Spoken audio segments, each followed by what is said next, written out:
We have already 17 participants. Hopefully, more people will join us today. Thank you so much for attending today's webinar. Welcome to the first online professional development session of 2020, Diversity in the Classroom, Part 2, Ideas to Foster Inclusion Practices in the Curriculum. As you all know, this is the second part of the successful panel that we had last year. And today we have the EDI committee, the Equity, Diversity, and Inclusion Committee with us to facilitate this discussion. So I'm just representing them. We today have a very international panel. We have 3 presenters from 3 different countries around the world. We have first Professor Amanda Sheffield from South Korea. She's now in South Korea. She holds a bachelor's degree in psychology from California State University, Sacramento.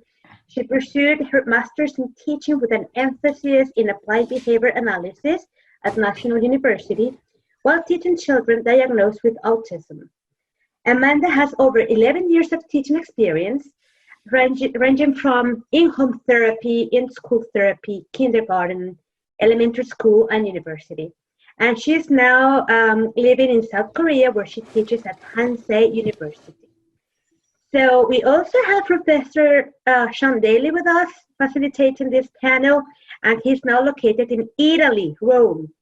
So Professor Sean Dailey holds a bachelor's degree in history from the University of California and an MA in education from the TESOL program at California State University, San Bernardino. He has over 13 years of teaching experience, especially in EFL at all age groups, and proficiency levels in South Korea. Sean also developed curricula for the Global Education Center at Hansei University, where he taught for over 2 years. He has studied Korean language and has been a long-standing supporter of the Korea TESOL organization, where he volunteered as a membership coordinator and later treasurer of the Seoul chapter. Sean now resides in Rome, where he studies Italian as a second language. He currently trains new ESL and EFL teachers, and his research interests include teacher education, critical pedagogy, and computer-assisted language learning, particularly blended learning in EFL, English as a foreign language. Then, last but not least, we have Professor Suleiman Jenkins from Saudi Arabia, and he's currently pursuing doctoral studies in TESOL at the University of Exeter in the UK. He has also an MA in TESOL from New York University School of Education. He has been in the field of ELT, most notably in Saudi Arabia, for more than 14 years. He has also contributed to academia by way of publishing many articles in top peer-reviewed journals. He's currently working at King Fahd University for Petroleum and Minerals in Saudi Arabia as a course coordinator and lecturer, and is also an active blogger for the British Council. So thank you so much to these 3 amazing professors for helping us lead this panel. I hope everyone enjoys. So I just have a couple of reminders. First, please remember to mute yourself whenever you're not speaking. All slides and links referenced in this presentation will be sent out along with the recording next week. So again, welcome everyone, and thanks Professor Jenkins, Dailey, and Sheffield for facilitating this session organized by the Life Center. So the floor is yours.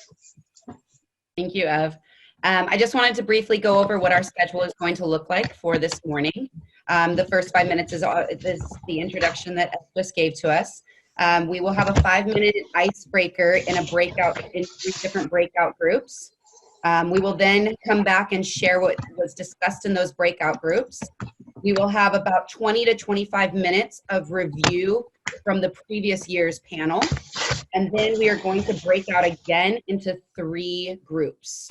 And during that time, it'll be about 30 minutes, and each different room will be discussing something different.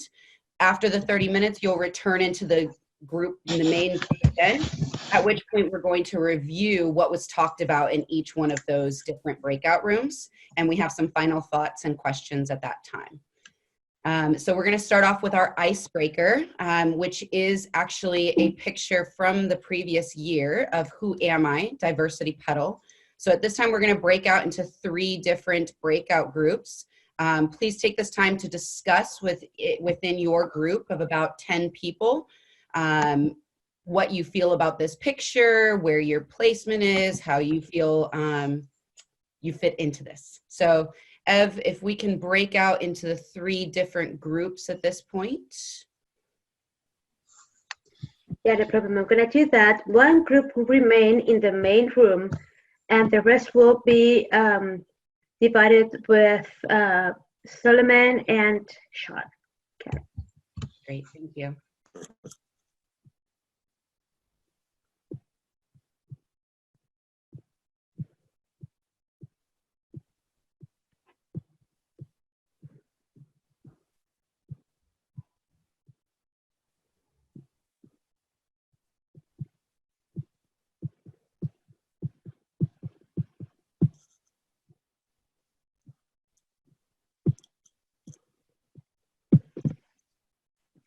Okay, there you are. Please join the rooms you were assigned, and there will be people staying in this room.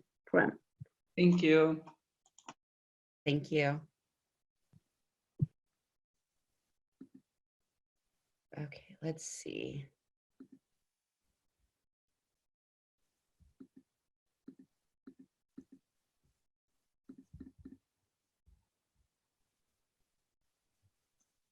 How are we doing? Fine. Shouldn't we be in different rooms? Yeah. Is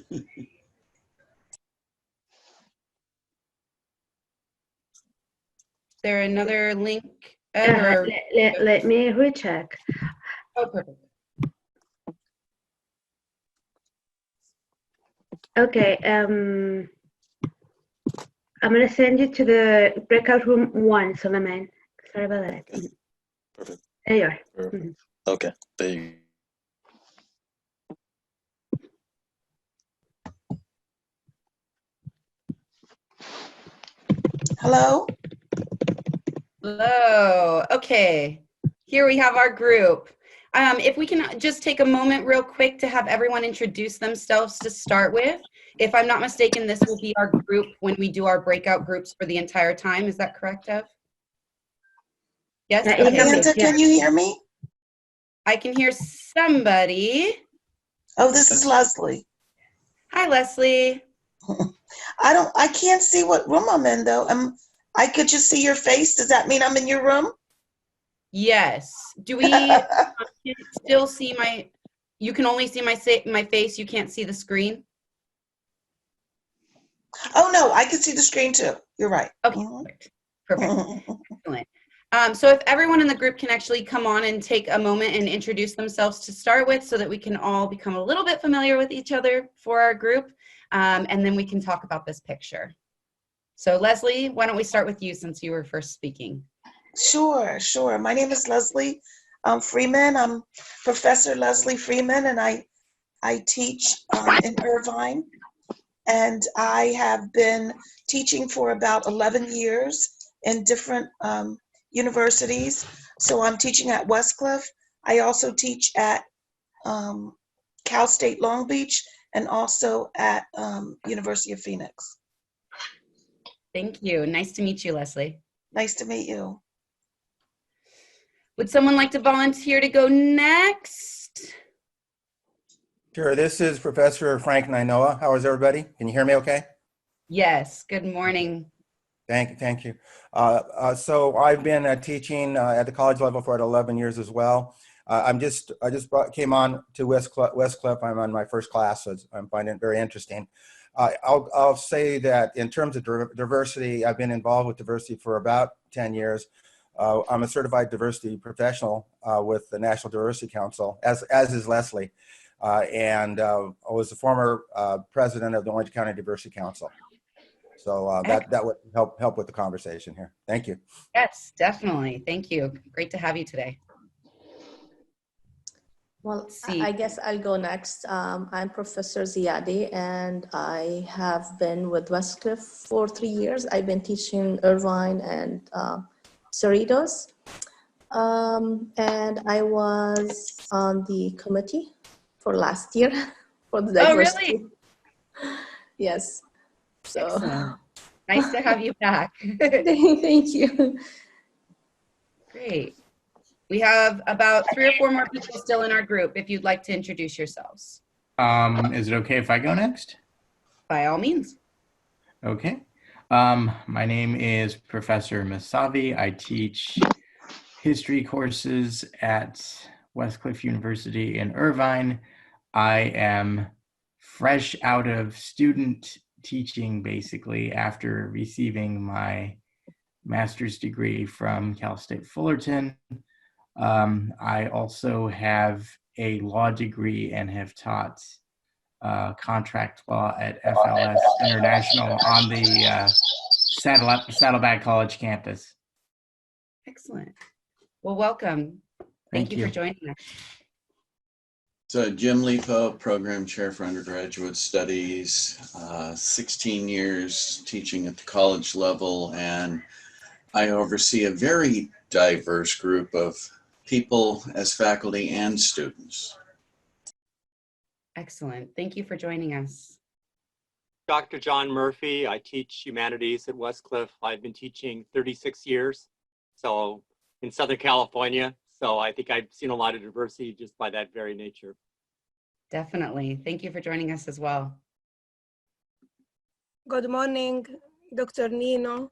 I've been teaching, or I have around 23 years teaching experience outside the United States and inside in Jordan, Bahrain, and I've been with Westcliff University since 2011 and in business college, and enjoy working with Westcliff University.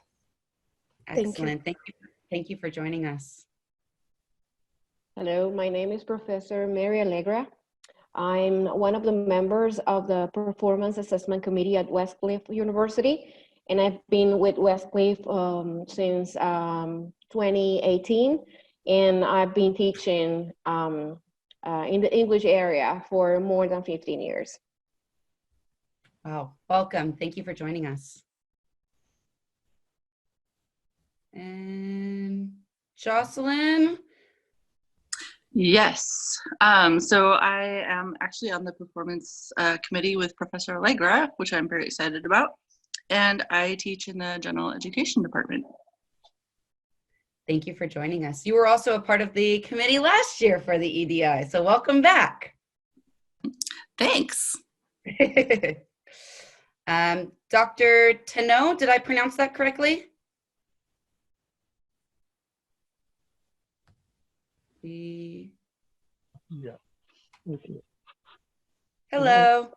Oh, how you doing? Oh, this is Dr. Tano. This is my second year for with Westcliff. I'm in the College of Business, and so just be glad to be part of this discussion this morning. Excellent. Well, welcome to everyone. It looks like our other groups have come back and joined into the main group. So we'll go ahead and move into the review, and then we'll break back out into our breakout groups in about 25 minutes. Welcome back, everyone. We are going to go ahead and start with Professor Solomon Jenkins. He's going to be reviewing some of the first slides from the previous webinar last year, just to touch base with some of the things that they talked about previously and some things that we will be touching on again this webinar. So Professor Jenkins, here is your first slide. Yes, welcome everyone, and welcome from the breakout session. You notice that we're all different, right? So there are a number of different things that make us up, and this session is hopefully going to discuss how we incorporate that and account for it in the classroom. Here's just a basic layout of different things that make us different. Yeah, you can move on now, Amanda. Yeah. When we broke out into the breakout session, there was a pedal, right? And the pedal had a number of different things related to religion, race, education, gender, age, class, sexual orientation, mental, physical ability. In my group, we asked the question, who would like to share, whatever it is that you are proud of, whatever it is important to you. And most of all of the people in our group who volunteered, they mentioned everything. But if we look at these sets of questions, it might not be that easy or comfortable for people to say everything about themselves. So just very quickly, in the recap of everybody, what are some elements, we can just chime in, what are some elements of your identity that you feel are obvious to other people? I can start off with myself, just, color, color and ethnicity would be something obvious. Maybe class might be obvious. Yeah. So what else do we? What do you guys think are some other elements of identity that might be obvious? For you specifically? For anyone. What? Yeah. For Well, a person. Because it's interesting because we have before this turned gray, was blonde hair, and most people, the fact that Hebrews are, we don't really we're not Caucasian in the classic sense. We're Semitic, so it's a lot of people, they don't understand as it is the difference between Semitic people and say Persian people, and we get that a lot.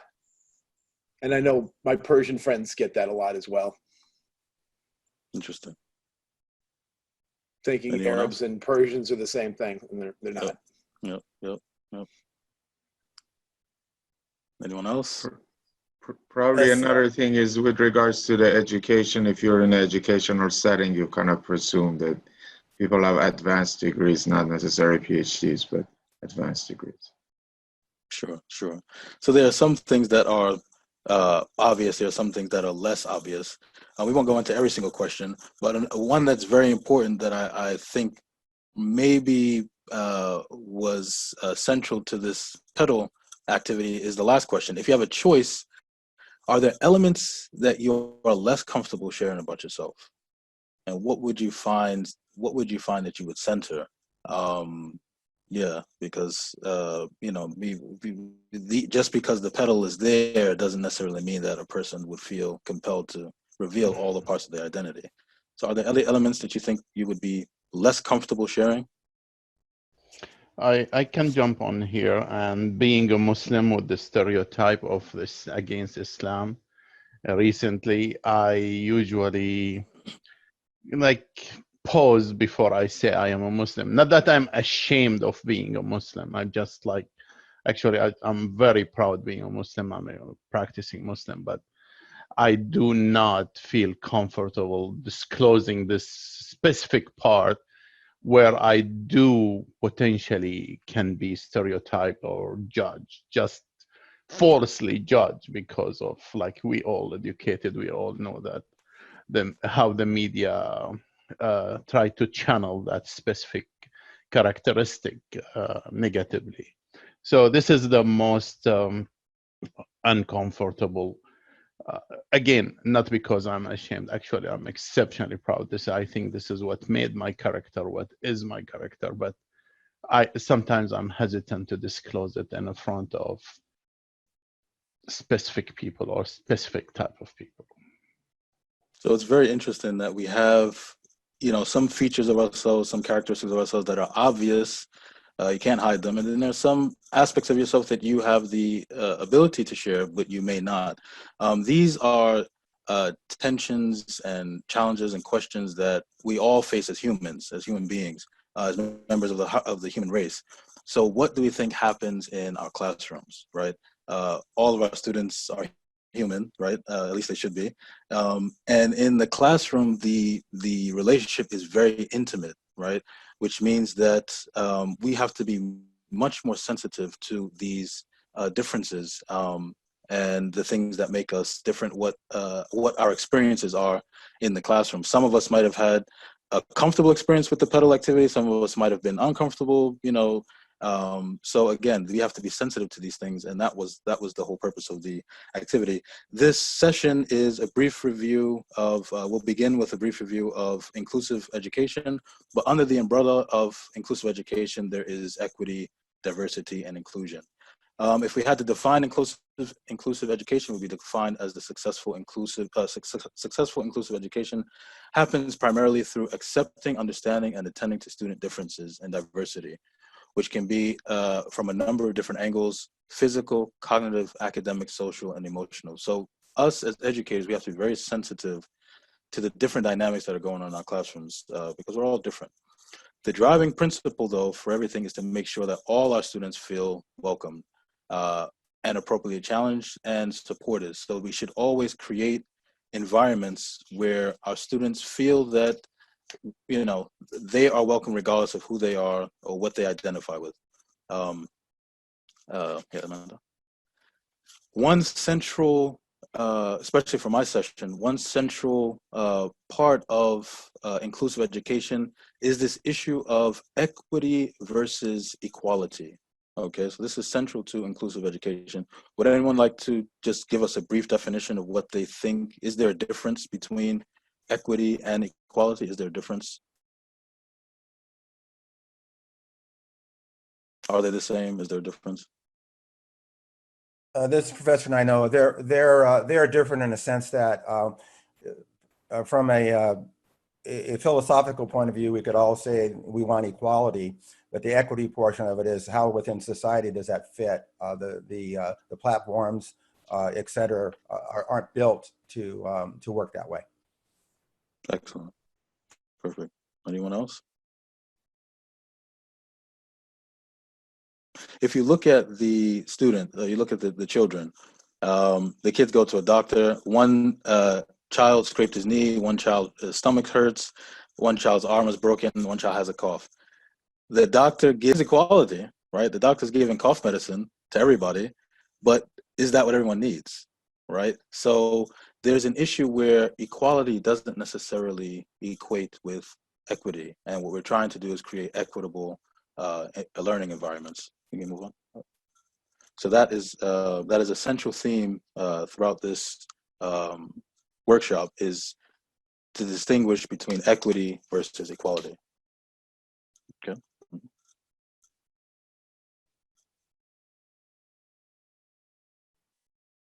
So again, the things that make our students different, we've touched on these things. There's age, there's race, there's religion, educational level, personality, disabilities, socioeconomic status, gender, life experiences, sexual orientations, whatever it is. We have to understand that students bring with them a range of different identities, different experiences, and the ultimate responsibility for us is to create a learning environment where all of these things are accepted. So how do we do that? Well, what are the benefits of having an inclusive classroom? For starters, it helps expand cultural awareness. Students can expand their perceptions about their own and other cultures when you have an inclusive environment in the classroom. Everybody's ways of thinking, habits, beliefs, values, all these things are accepted, and it helps students to move beyond what they're familiar with. The other thing is that we're trying to develop global participants, right? So our attitudes should reflect that. You should have respect for others. You should have a worldly view. You should have an open mind, and that ultimately will lead to educational practices where the student will be a lifetime learner, always curious about learning, and that's our job, is to foster in our students the love and ability to learn. By creating inclusive environments, we help do that. Also, in terms of cognitive skills, interaction with people from different cultural backgrounds can shift thinking, reason, and arguing. It helps to look at different perspectives. You're not, the world is a big place. There's no way that one type of thinking or frame of mind dominates everything. So it's it's when you create environments where you respect how other people think, then you also allow yourself to learn different worldviews and perspectives, and that helps you with your reasoning and arguing. Okay. Also, you develop intercultural skills. You can express your ideas and thoughts in a language and manner that diverse audience can understand and respond to. So it's very important, again, to be able to interact with different people. People are different than you, and it's imperative, again, if we're trying to create learning environments where we're producing global participants.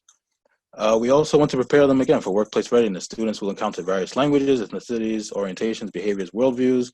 And again, it's inevitable, especially in a place like the States, where you have just people come from everywhere, imaginable.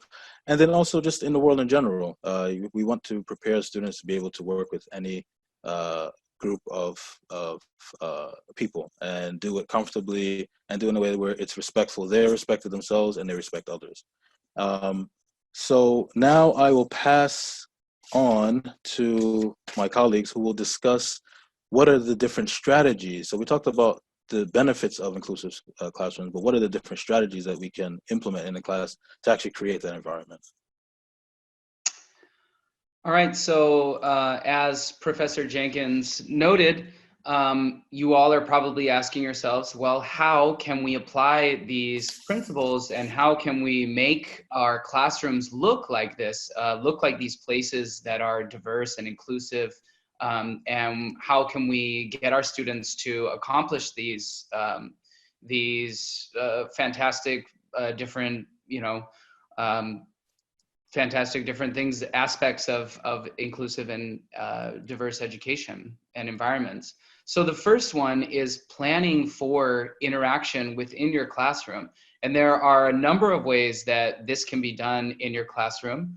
One that I've used quite often and is one of my favorites is assigning groups rather than just letting students self-allocate their groups.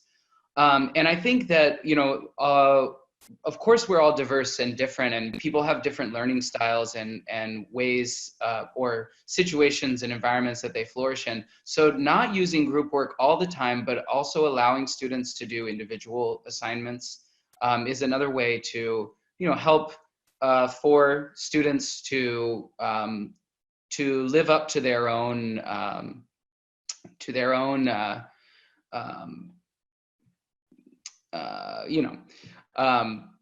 so the next is, planning interactive activities in lectures.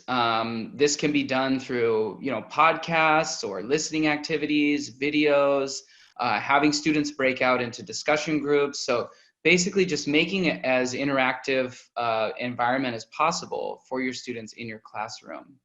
And also designing assignments to include peer feedback is another great way to get students to interact with each other more in your classroom and in their different groups and pair work and things like that. So the next way that we can make this happen in our classroom to be diverse and more inclusive is to create environments for interaction. And again, there are many different ways that we can facilitate this in our classroom. So one big one is allowing space for mistakes and wrong answers and mispronunciations. I have a lot of experience teaching English to students of other languages and also learning languages in different classrooms as a language student. And I know that, as a language student, when you make a mistake or you give a wrong answer or mispronounce something and you get corrected, a lot of times you have some feeling of inadequacy. And it's really important for the teacher to allow space for mistakes. And of course, correction is important, but we don't want our students to feel inadequate at any point. And that's not going to create an environment that's rich for interaction. Another way is learning names and pronunciations. Again, we are living in an increasingly globalized society where we're interacting with people of different cultures and different languages more and more, and taking the time to learn someone's name and learning pronunciation of their name, or being able to call somebody by their name really gives a feeling of acceptance and inclusiveness that, that can really enrich the classroom environment. Another way is just letting your students know the best way to contact you and to ask questions. You know, a colleague of mine has a kind of unique teaching style in which, you know, he promotes a lot of discussion in the classroom. And he realized at the end of the semester, a student came up and asked him, what should I call you? I'm not sure what your name is. And, you know, it kind of hit home for him that, wow, I've been fostering so much discussion in my class. I didn't even, you know, tell students how to call me or how to contact me or anything like that. So I think that's very important. Something that can get overlooked depending on your teaching style.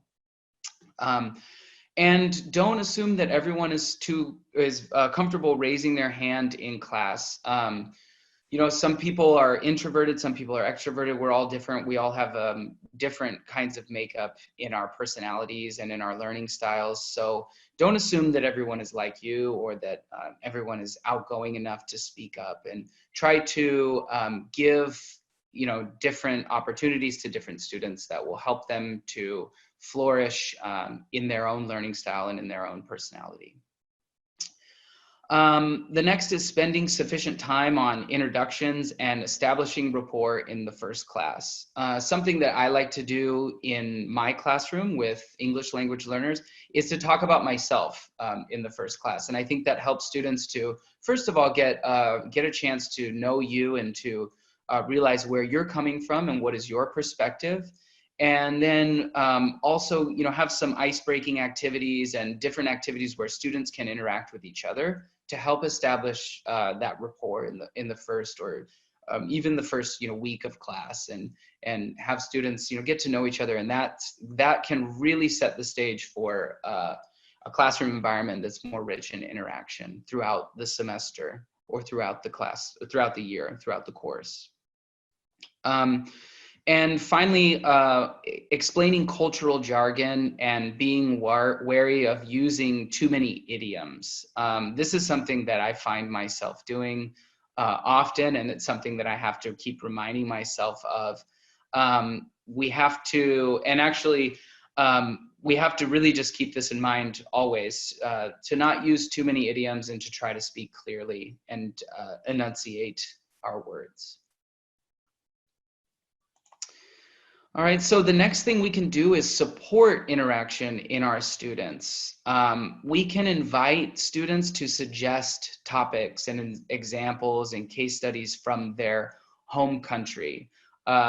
Giving students the opportunity to express themselves through different assignments and things like that can really foster a sense of inclusion and give some purchase to students' diverse backgrounds, and really embrace the diversity that's in your classroom. Using nonverbal techniques to indicate agreement or disagreement or yes and no, such as thumbs up, or, you know, just talking with your hands. These are a great way to support interaction, especially in classrooms where not everybody has the same native language. In-class discussions, picking students at random to answer questions. This can be a great way to support interaction. I know sometimes we don't like to call people out, but starting with easier questions as a warm-up, or starting with personal examples by talking about yourself first, is a great way to get interaction started. When delivering interactions, give students the time to translate. It's one thing that came out in our breakout room during the warm-up activity. People who do not have English as their native language have a longer processing time when they're asked a question in class. So it's really important to give some time for students to process the question and before you jump in. So be okay with some quiet time after you ask a question in class, because a lot of times people are just processing what was said, and it takes a minute. And a lot of you are multilingual, and you certainly have experience with this and know what I'm talking about. It takes a minute to think about the question and to translate it and to figure out what's being asked. So be patient. And finally, clarify your expectations. This is really important at the beginning of a class. So both verbally and in written form in your syllabus, with your policies for class participation, and give examples about how students can participate and what you expect from them. I think that if you lay out what's expected of students before and at the beginning of a class, that really gives them a target and a goal, especially for students who might be more or less introverted, that gives them a goal and it helps them to know what to aim for.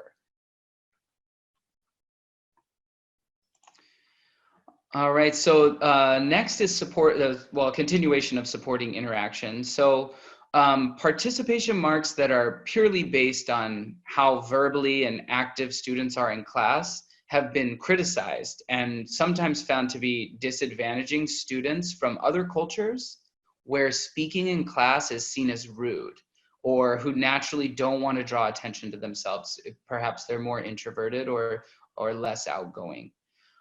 So try to find a participation style in your classroom that keeps this in mind.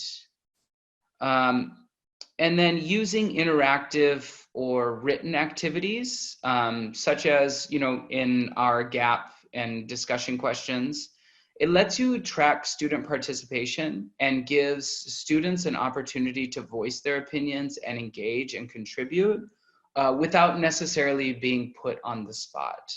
I know a lot of times it's very helpful for me to write things down and to think through things, a few different times before I really can come up with a response that I feel expresses what I'm thinking and what I'm feeling.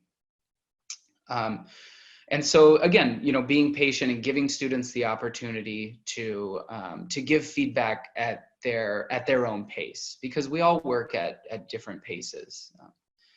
And then finally, encouraging students to ask questions. I think this is so important. One thing I read recently from another teacher who was teaching in the MA-TESOL program that I studied in was, don't ask students, do you have questions? But tell students, what questions do you have for me? Inevitably, there's always going to be questions about any activity or things, that you're leading discussions in your classroom. So just invite students to come to you with their questions. And we hear it time and time again, there's no such thing as a stupid question. And that's absolutely true. And we need students to be able to feel that and to feel free to come to you with questions, or to come to other students with questions as well. And finally, provide students with group work resources.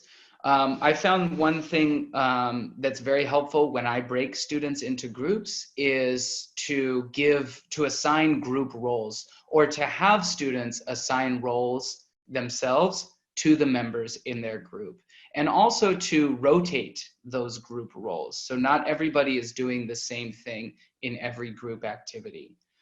So giving, just even as something as simple as that is a great way to give students group resources and continue to support their interaction with each other. So the next thing that we can do as teachers is to engage with subject knowledge. So again, moving past pronunciation mistakes and redirecting focus to the topic or the subject at hand. Using international examples or examples from the cultures and languages of the students that are in your classroom helps students to relate things to their home country and their own experience.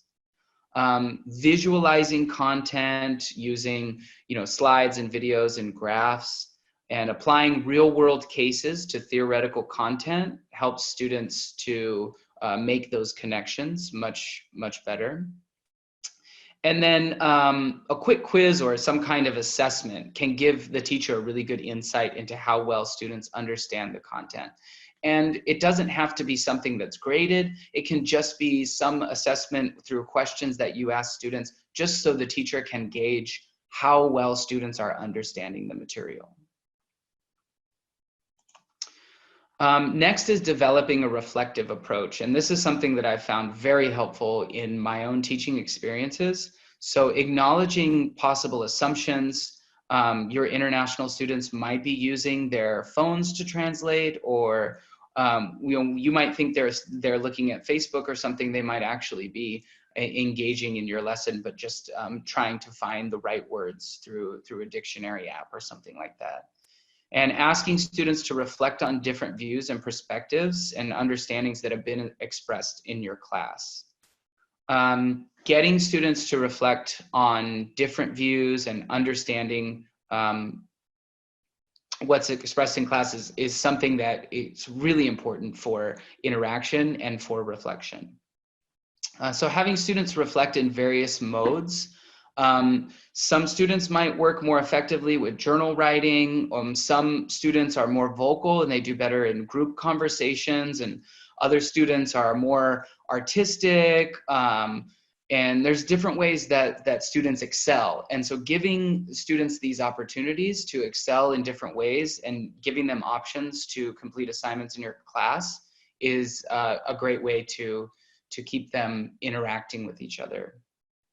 And finally, at the beginning of a class, ask students about their expectations at the end of the semester, and assess if these were met at the end of the semester. An activity that I like to do at the beginning of the semester is have students write down 3 goals or 3 things that they want to get out of the class. And then I can collect those responses and I can read over them.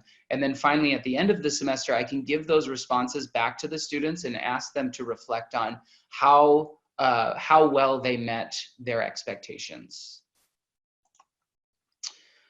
And then finally, fostering communities of learners. And so different ways to do this are to integrate student mentoring and in-class learning partners. In the past, I've paired kind of low-level English-speaking students with much higher-level students, and that can really work to help the lower level student to bring their level up a little bit. And I think it's important to break up these partners as well, but to kind of have them as your go-to partners throughout the semester. And for obvious reasons, sometimes the more advanced student can get bored always doing an activity with a lower level student. So it's important to mix partners, but also to have some mentoring structure or scaffold that you can rely on in your classroom. So also creating learning communities through group and project-based work. We don't learn everything from the teacher. We learn a lot of things by engaging with each other. And that's sort of the point of this panel discussion as well. And we'll find that when we get into our breakout groups here after this short review. And then using Gap Online for the forums, the discussions, collaborative activities to create these online learning communities. Establishing the online learning community and having students feel comfortable in that online learning community and feel included as a part of it, and feel like their diverse perspectives are being honored is one of the best ways to create that academic discussion and that high level of academic engagement that we want to see in our classrooms. So those are just some different ways that we can apply these principles to our classrooms and to get students to feel comfortable and to be engaged. Great. Thank you, Professor Dailey and Professor Jenkins, for your review of previous material. Oops, There we go. I'm going to take you through for the last couple minutes. I'm going to briefly touch on just the review of what both of them talked about and take you into your breakout groups in the next 2 to 3 minutes. 2 questions that I would like everyone to start thinking about that you're going to be not only thinking about, but discussing in your breakout groups is how diverse and inclusive do you think your classes are specifically? And then also, what do you do to facilitate more inclusive classroom based off of all of the things that Professor Dailey and Professor Jenkins just introduced to you? Are those some things that you do? And in addition, what are some additional things that you happen to do in your classroom? So I'm not going to open up the floor for this right now, but take these questions into your breakout groups. So briefly review, because actually Professor Dailey and Professor Jenkins went into these in great detail. There's about 15 points that I'm just going to briefly go through. Incorporate less heard points of view in the lesson. Learn how to say students' names. And I also, just quickly, that one rang true for me. I always happen to see students' disappointment on their face when I mispronounce their name, and my pronunciation is usually terrible of my students' names at first. So I see the disappointment, but then also when I get it right, the elation on their face that I said their name right and I remembered their name. It makes me feel good, it makes them feel good. Educate students on why their language matters. This one, number 4 is like using very basic font so that it's not confusing to anyone who is not familiar with the letters. Offer your notes on PowerPoints to students so that once again, they can go home and they can review them on their own time in their own way. Moving on to number 6, offer a wider variety of options in your classroom reading selection. Make e-readers available so that you're really making it a classroom that's available to every type of student and every type of learning style. Teach the material in a variety of ways so that you're teaching specifically to the learner and not just your teaching style. Let marginalized students have the floor, but don't force them, like Professor Dailey was mentioning, that you're opening it up, but it's picking on a specific student and saying, you speak about this topic. Genuinely care about and consider other factors in your students' lives. Plan activities for your students to share more about themselves, but once again, don't put them on the spot if they're not comfortable. It doesn't foster inclusion, it doesn't make them feel good about the classroom environment. And then the last couple, keep in mind where a student is coming from when addressing issues, use content warnings, plan activities for your students to think about and show appreciation for each other. If possible, offer important documents in your students' primary language, once again, so that they can go home, they can read about it, and that comprehension aspect is there, that they can feel comfortable with the material you've provided for them and that they feel like they've learned both in English or in whatever language you're teaching in, as well as their native tongue.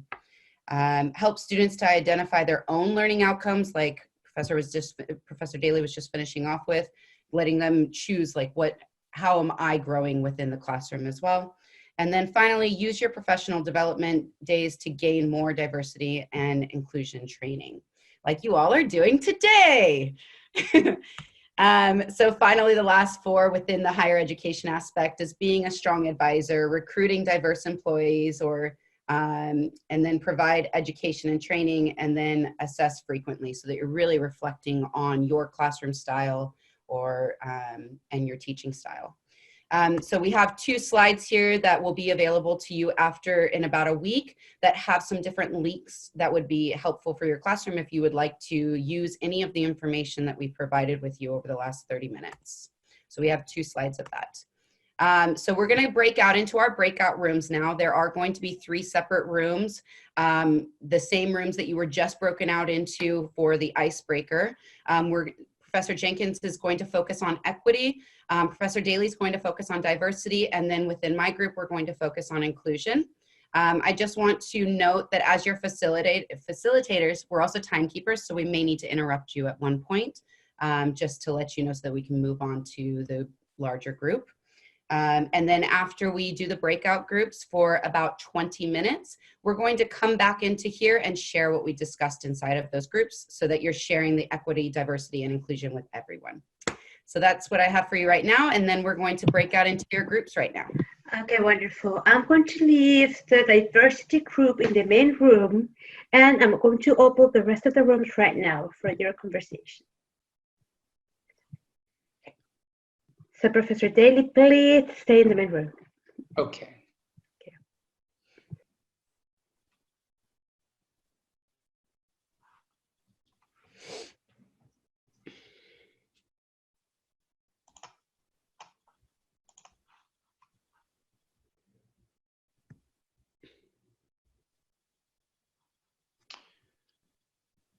When Professor Sheffield joins the other group, will I be able to share my screen in this group? Yes, you will. Professor Sheffield, you can join already the group. I sent you the invite. Okay. Does it pop up somewhere? I guess. Ah, there it is. Okay.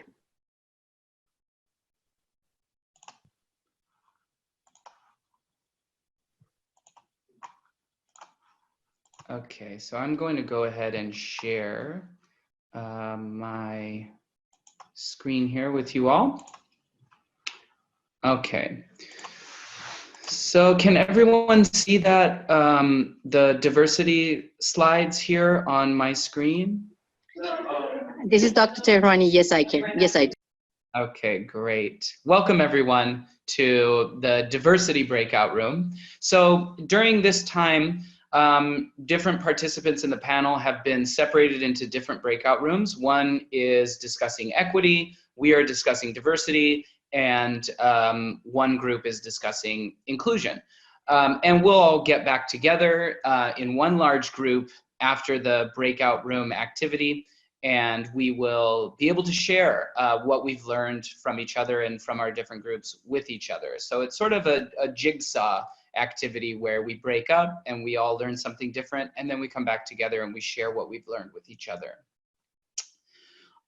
So I'd just like to start with a brief note to everyone here. Discussion of unresolved feelings is important for clarification and dissolving any misunderstandings.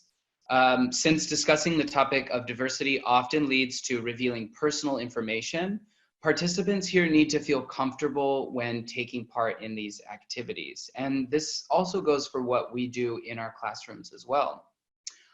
So these activities are being conducted in an environment that allows participants to feel comfortable with sharing with each other.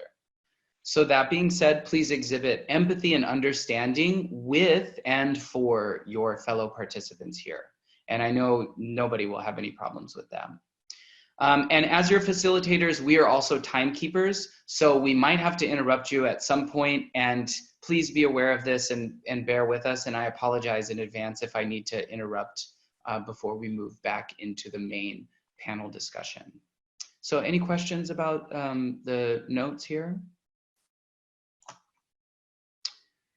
Okay, so I'm going to talk about, kind of briefly introduce what we're going to do in this breakout group. So we're going to have some different classroom scenarios, okay? So I think we have about 5 of them, and they all deal with different aspects of diversity and inclusion in the classroom. So we're going to discuss the scenario that we see. And then I want you to try to pay particular attention to developing the exact language you might use in one of these given situations, okay? Because anytime in our classroom, we might run into a situation that's similar to this, or possibly the exact situation that you see. And it's important to be able to develop the skills to deal with these situations in real time. You know, as teachers, we often have to react very quickly to a certain situation, and it's not always easy to find the words or the right things to say at the right time. So keep that in mind. So we're gonna go through one scenario at a time, and then when everyone's ready, we'll move on to the next scenario. And then there's a link here for where these scenarios are adapted from, okay? And again, these slides are also available in the main slides that we're using for the panel. So you'll be able to look at these slides later when they become available in about a week. All right, so without any further ado, let's move on to the first scenario. This one is about participation. I'm going to make this full screen for you. So this is the situation. So imagine this is happening in your classroom. So since the first day of class, you have encouraged your students to ask questions and participate during your lectures. During one of your lectures, you ask a series of questions. A male student continues to respond out loud to your questions, interrupting the female students on a continuous basis. Furthermore, when Emily, a female student, raises her hand and waits for you to call on her, the same male student shouts out the answer. What do you do to remedy this situation in your classroom? So I'm going to give you a couple of options, and one of the options is maybe you have a different idea. So first, ignore the students and continue lecturing. State, I think Emily brings up a good point. I didn't get a chance to hear it at all. Can Emily repeat it? Respond to the student who is saying their answer out loud with, thank you for responding. I would like to hear from so-and-so who has been raising their hand. Following up with, it would be helpful for me if we revisit our discussion guidelines or our syllabus mutual responsibility statement. That will help me to respond to all of you in a timely manner during class. Or you have a different idea. So I'd like to open it up to encourage discussion now and talk about how we would deal with this situation in our classrooms.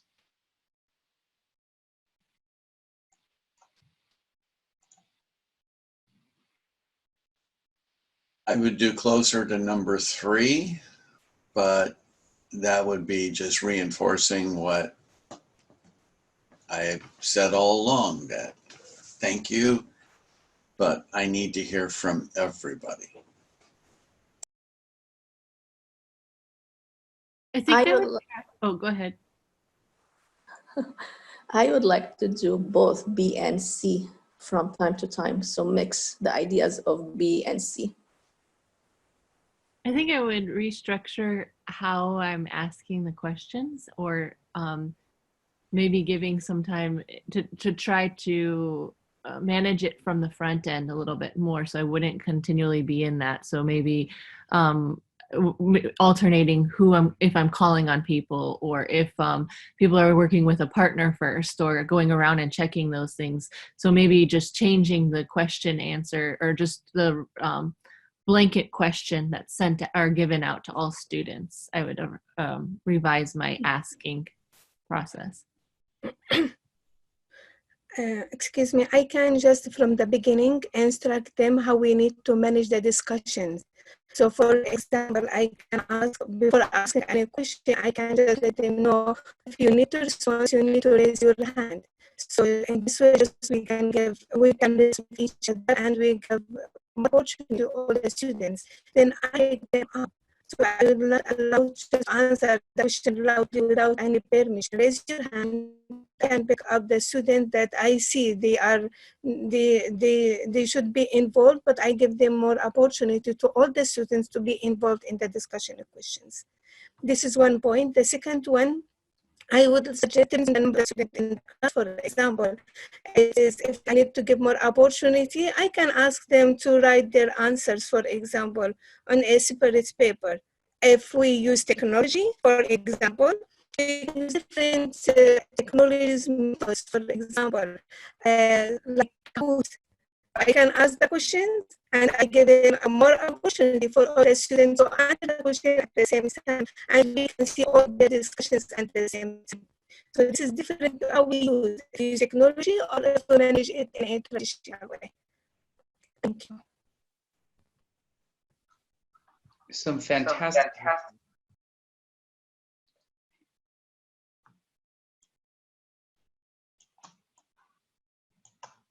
Does anyone else have a different idea or a different way that they would respond to this situation on participation? or something to add?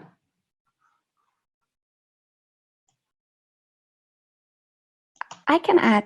Hi, everyone. Hi. I can add something. So I was thinking, because I had this experience before, for participation and discussion, I created a circle with the name of the students. And when, for example, I lectured something and I wanted to ask a question, so I asked the question, but I showed the circle. So one by one, students go and participate in the class instead of, asking them to raise their hands or, to have this, interruption. But if I want to ask this question exactly, to answer to this question exactly, I would say I would go to C. I just that gave me an idea of something I watched the other day in a class where a professor had something called a popsicle stick app, and it just he enters all the student names in the app, and then he pushes the button and it just draws the names randomly. And so I thought that also might help, but I know that's all my ideas are D. So there we go. And that's okay too. I think that a lot of it is coming back to having a personal or kind of a participation policy that that works for you in your teaching style in your classroom, and letting the students know what is the policy at the beginning, and expecting them to adhere to what that policy is.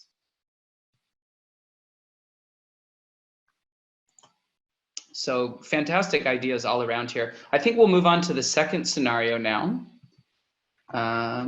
If I can get it to move on. Okay, here we go. So the next scenario is It's Just Reality. As a discussion starter, you showed a short video to your class, and during the class discussion, a student suggests that a statement made by a character in the video is offensive to Asian women, and another student objects by saying that it's not offensive, it's just reality. So how do you respond in this situation? And again, I'll give you some ideas. So the first is defend the choice of the video and continue to facilitate the discussion. Inquire, I see that you disagree with so-and-so's perspective. I'm curious about your reasoning. Can you elaborate on what you mean? Or perhaps you have a different idea.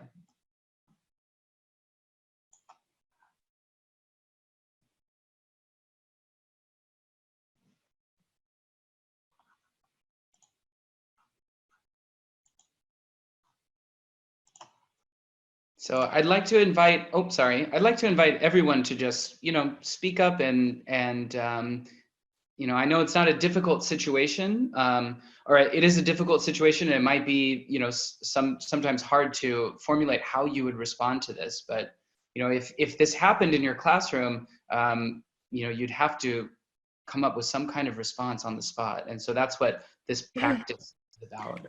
I can add something.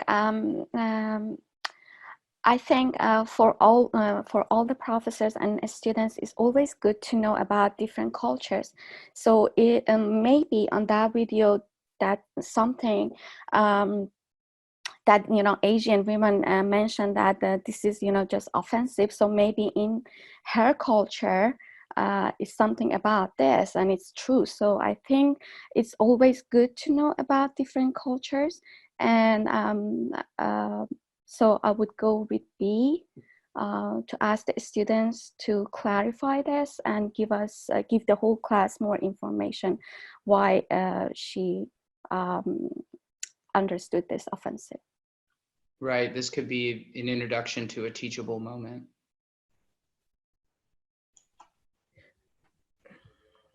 I have also an idea. I need to make sure that you hear me good. So the voice is clear, my voice? Yes. Yes. Yeah, I think the main point we can discuss in the class that it is all of us are here in the class to learn. So we can share different views, different viewpoints, opinion. If there is doesn't match, but of course we cannot expect that all students or all the views will satisfy us or all the students will be satisfied. So in this case, based on this scenario, we can just ask the student to elaborate from different viewpoint. So if it doesn't match with our opinion or satisfy us, we can just open the floor to discuss with the student their opinion. Might be everyone see the picture from different viewpoint, and in this way we can have different thoughts to discuss it. Thank you. That's fantastic. I think it's really important to keep the broader perspective in mind as well, and invite for more discussion. Excellent.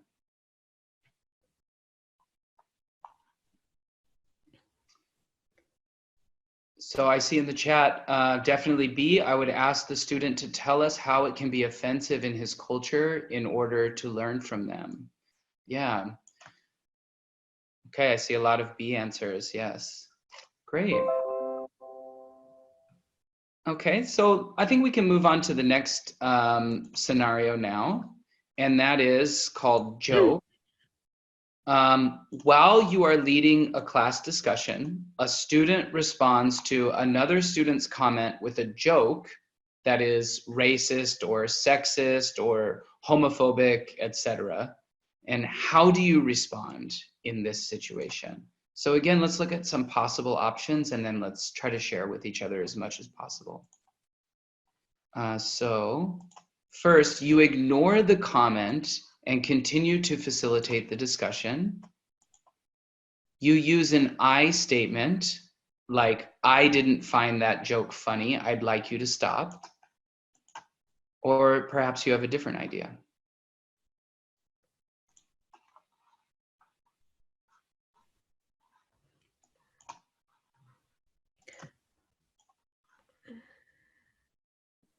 Jim, what's your idea? Well, first of all, I wouldn't, I would just simply state that, first of all, you know, we don't make fun of other people. We don't make fun of other cultures. We respect other people and other cultures. And if you find you have the need to do that, you need to do it somewhere else. But it's not appropriate in the classroom. I like your idea, Professor Lifon. Always we have to draw a line as well in the classroom. We have, you know, there's time to listen also to people, and it's very important to listen to their ideas and understand and discuss, but at the same time, we need to draw a line somewhere. Yeah, I also like the idea of a strong and swift response to this situation. I've actually had that happen mid-sentence and stopped, addressed it, and then continued. Okay, I see in the group chat, I said that this is inappropriate in class. Please respect the class and the focus of learning. And that kind of goes back to what we mentioned in the previous scenario as well, by keeping the goals of the class in mind. Yeah, it's a question of respect. And respect came up in our first, maybe some of you were in our first breakout group together. Respect is something that also came up in that breakout group. Does anyone have anything to add? I have a related question, somewhat related question, if you'll indulge. Last week, I was discussing with my students about the death of Kobe Bryant, and we were talking about, you know, his induction into the Hall of Sainthood, and one of the students brought up, you know, the scandal that he was involved in several years ago. I guess it was over a decade ago now, and we're talking about like, well, why after death do we not remember the horrible things that have been, people have been accused of? And a male student said, well, it never went to trial, so she obviously made it up, because if the person isn't convicted, then obviously the woman accuser is a liar. And I found myself so flabbergasted that I and so angry that I actually found myself slightly unable to respond. And so I warned him. I said, may I just warn you that you're treading onto very touchy ground, and that's not how the world works, or something along those lines. But I found that like I had to walk away from it and not address it fully, because I wouldn't have addressed it appropriately. And I just wanted to get other people's feedback as to how to address that appropriately. Yeah, so this is like a great example of things that happen, like any of these scenarios could happen in our classroom at any time, and we need to be able to develop the language and the kind of response mechanism to be able to deal with these things in real time. And I'd like to hear everyone's thoughts on this, and I would also like to remind everyone that we will have to move back to the main panel discussion quickly. So please give your thoughts, in this situation. Hi, I'd like to add on to Professor Lipo's comment and also what you just said. I would add to it that you always would try to reference it to a code of conduct policy or some university policy as well, to let them know that it's also a policy issue to not do that as well. Absolutely. I have actually responded to something similar that Professor Sorensen identified, and it actually was about Kobe Bryant. And my response was just simply, not all cases come to trial. 95% of all lawsuits and actions are settled outside of the courtroom. Therefore, it may never see an actual courtroom. And that we need to, all sides are considered until adjudicated. And sometimes the adjudication comes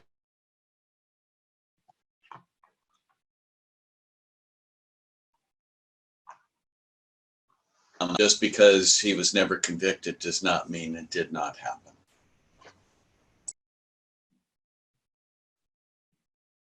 Absolutely. And I think a lot of times these responses and kind of, come from a place of ignorance or not being educated or not understanding something, and I think it's important to use our expertise as educators and leaders in these situations as well.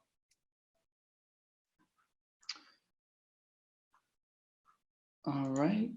So it looks like everyone's back in our group. I'm going to stop sharing my screen so that Professor Sheffield can share our main PowerPoint again.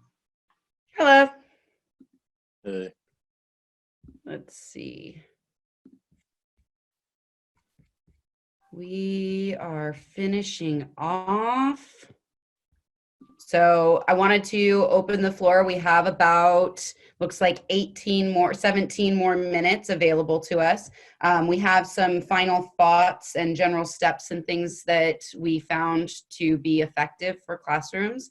However, all of us went into different topics and different discussions within our groups. So we wanted to open the floor to share any ideas within the groups about what you learned or something that you shared with your group that you use for your individual classroom. So we'd like to open the floor now.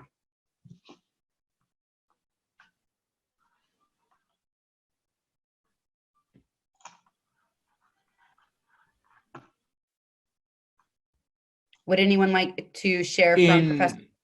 Oh, there we in go. my group, we were talking about diversity and inclusion, and the scenario actually had a student who had cerebral palsy, but the class was going on a field trip, and when they get there, the teacher sees that the equipment available is not sufficient to help the student walk the trail. Something very similar actually happened to me, I believe, in about first grade. How my teacher approached it is she called my parents in advance saying, you know, there's going to be some difficulties here. Can you come with him? Would you be willing to see, you know, the tide pools in advance and what part he can walk on, what part he can't walk on? The only thing that there was sort of a difference of opinion on in my group was that some were saying it might be a good idea to share this challenge with the other students, because it could be a learning opportunity for them to be more empathetic to those with disabilities.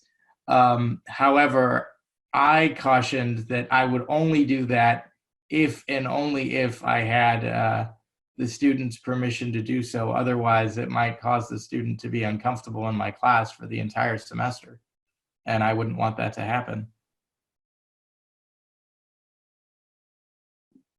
Excellent. That gives both sides. That's great. Thank you for sharing.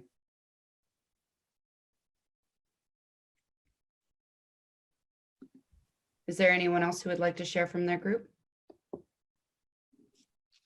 I would like to share some points, please. Okay, please do. Yeah, my name is Omar Amarim. I think before all, for me as professor, I have to like the diversity environment. Once I like it, so I can be creative. So to like it, you have to have a background about that. I agree with my with our breakout room that we mentioned that, you know, if you know more than one language and you have multicultural knowledge, so you are in previous time you had you communicate with other nations, with other people from different cultures, with our nation. So now when you are engaged in classroom, you are talking with Vietnamese, with Chinese, with Asians, with Persians, with Arabs, with European countries. So you can find something common with them. So now you have a very interesting classroom. You talk to all of them about their something that makes them different of others, that makes them distinguished from others, and you found the positive environment. And in this context, you make your classroom very interesting, and they will very they will be they will like your classroom. They will participate when they will feel more brave to participate in discussions, to participate. They don't feel that uncomfortable. They feel comfortable in this context. This is what I want to say. You have to like your environment and to create this environment. Thank you. Thank you for sharing. This is Dr. Sayed here. And I think one of the things we talked about in our classroom is, and I'm going to piggyback what was just said, is because you have students from different areas, global students we have in our classes. And one of the key things that we talked about, which I do in my class, is give an opportunity to each student on the very first days to talk about where they're from and what makes them proud of where they're coming from. So it really serves two purposes. One is every student gets introduced to every other student. Okay, because one of the things we need to recognize is, as we are new to them, each one of them may not or may know the other student either. And each of the students may not know anything about the other country or the other culture they're coming from. So this can be used as a very positive way of trying not only to introduce the students to each other, but also get to know a little bit about where they're coming from, because that gives them pride and confidence, and also, that also breaks down the shell that they are in. if they are hesitant to talk. But here a question is being asked where they feel excited talking about. Oh, I have to talk about, for example, Egypt. Oh, let me tell them something about it. So, and this way, one of the things that I do is I see and I try to recognize the students as to their limitations, especially when it comes to, because obviously we are teaching English. And when I try to group them together, I try to take this first day and try to group them on my paper to see how I'm going to make groups that helps each other. So in our discussion room, that's what I talked about. So I wanted to share that with all of you. Excellent. Definitely. Thank you. Yeah, I definitely get very excited when I tell people about California, and specifically Southern California. Start to talk about the food and all the pretty beautiful places to go, and people get excited and then they want to talk about their places as well. So I definitely agree with that. That's a great opportunity to speak about on the very first day. So I have a question here, and I really don't have an answer for it. So we are talking about the protected characteristic of an individual, which is basically the color of skin, the race, but there are certain protected characteristics. Like I cannot judge people for what they did not choose to be.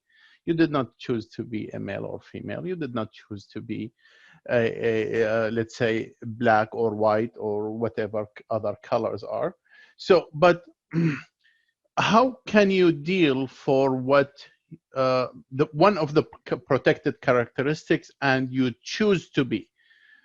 I don't know whether like being a homosexual or heterosexual is something you choose or you did not choose to be.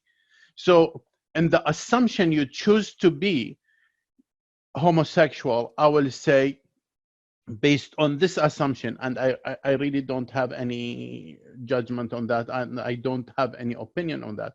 But if we assume that you choose to be a homosexual, that means you can be judged on your choice. But if it's not a choice, that means you cannot be judged on that choice. What is your feedback on that?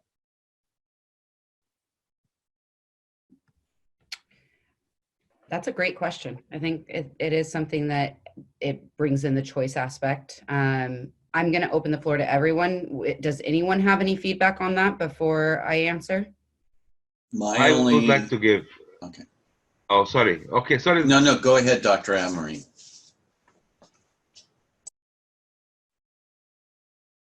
I want to say one word. You have to love your students. Whatever they are, you have to love your students. That's all. Because when they are feeling that you love them, they will follow your directions. They will do everything, and this is your role in this case because you are a teacher. Finally, you are a teacher. Thank you. No, but certainly, like my question is not about who I'm gonna choose to hate. No, that's not what my question is. Like my question is on this particular subject, and we're assuming like we did not choose to be within whatever this discrimination part is. So what is the feedback? Like, is it something we like? I really don't have any opinion. I really need help on that one.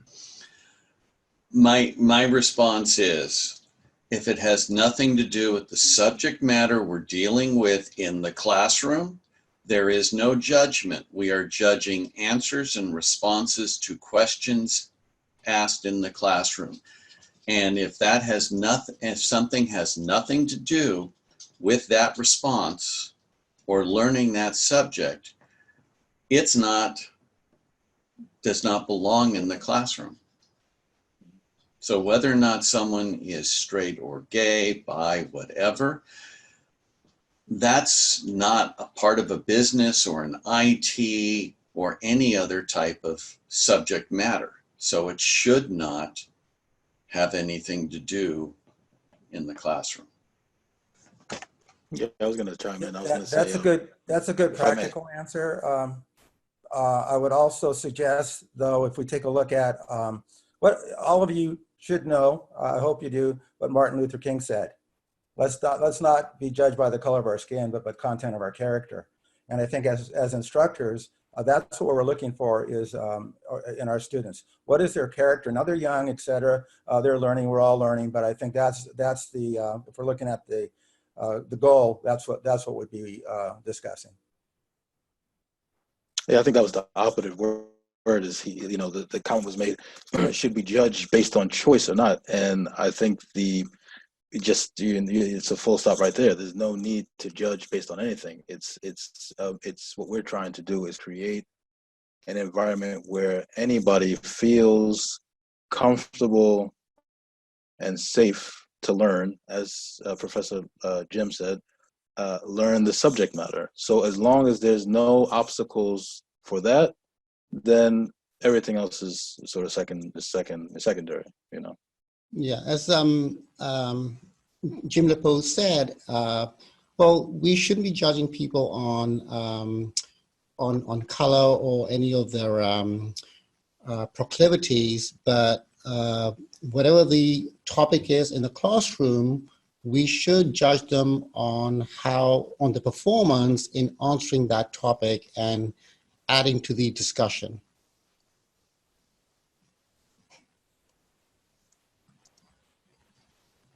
And I think I'm just going to add one thing.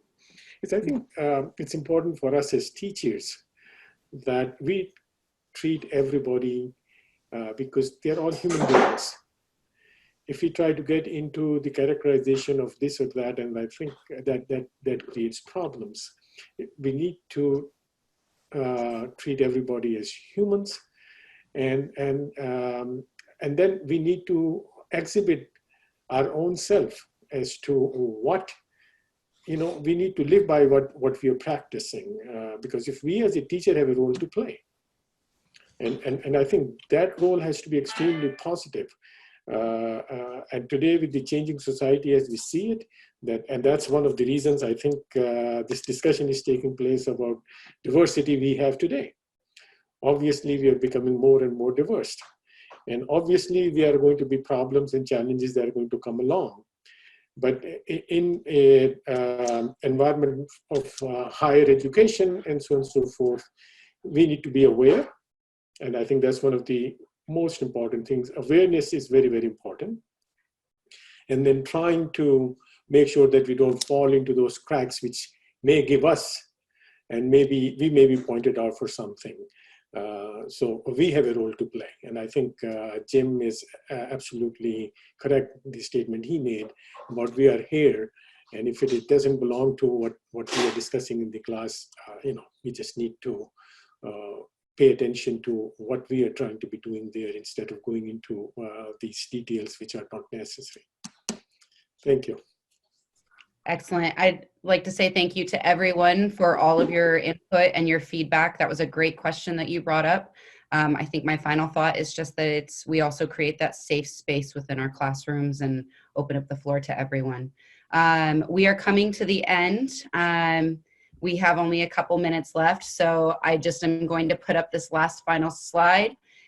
In the moment, to really stop, breathe, and take a time to think in your classrooms. Don't personalize. Recognize that the interaction is a part of the messy process of learning, and your role as an instructor to guide your students through it.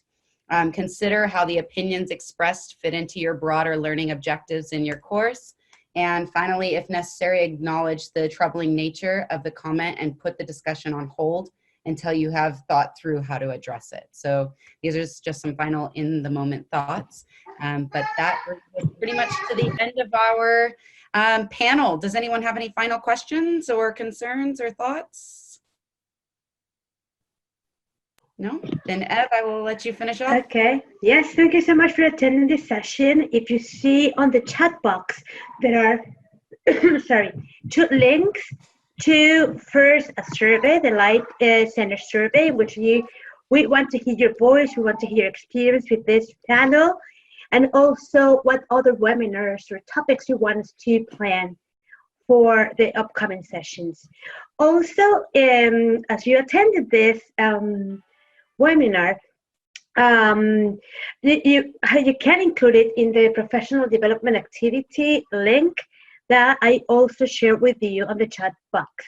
So thank you so much for attending. I hope you had a great time. You had time to discuss. I know that 1.5 hours is not enough to talk about equity, diversity, and inclusion, but I think we had a good taste of these topics, and hopefully you can try some of these steps in your own classrooms. So thank you so much, Professor Jenkins, Sheffield, and Dailey for facilitating this webinar. And thank you all for coming today. So have a wonderful weekend and hope to see you next time. Thank you, everyone. Thank you, everyone. Thank you. Take care. Bye. Everyone.